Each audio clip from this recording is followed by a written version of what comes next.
लेकिन एक second. Hello everyone, তো আজকে আমার দুটো বান্ধবী আমার সাথে আমাদের বাড়িতে চলে এসছে। দেখো তার মধ্যে একজন এসছে অ্যাকচুয়ালি আমাদের বাড়িতে যে ফলসা গাছের একটা চারা আছে, তো সেটাই নিতে এসছে। তো এসে দেখো সে না বসে একদম প্রথমে এই ফলসা পাড়া স্টার্ট করে দিয়েছে। ও কোথাও গেলে কোনোদিনও বসে থাকে না, হাত দিয়ে আর হচ্ছে না, লাস্টে লাঠি দিয়ে পারছে।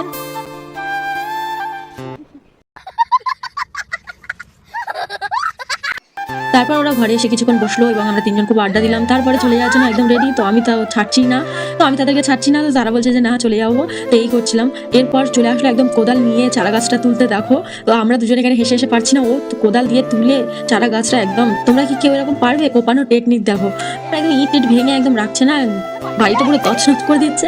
এবার দেখো শেষমেশ গাছটা তুলেই নিল।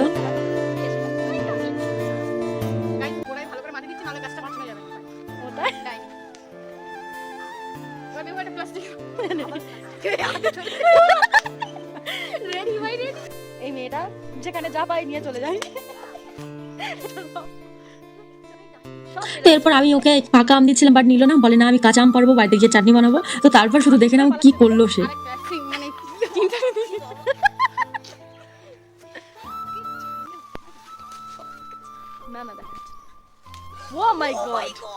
এবার গাছটা দেখো, হালটা দেখো, আর কটা নে। তো সে বললো যে আমি একটা আম পারবো, তো তারপর দেখো একটা আম পাড়ার নাম করে কি করেছে। এরপর ওরা চলে যাচ্ছিল আর আমরা বারবার জিজ্ঞাসা করছি কি নিতে এসে আর কি কি নিয়ে যাচ্ছিস একবার বল। অনেক আড্ডা গল্প মজা করার পর এবার আমার বান্ধবীরা চলে যাচ্ছে। তো ওরা এখন বাড়িতে চলে যাচ্ছে আর আমি ভিডিওটি এখানেই শেষ করছি। ভালো লাগলে লাইক কমেন্ট শেয়ার করে দিও। টাটা।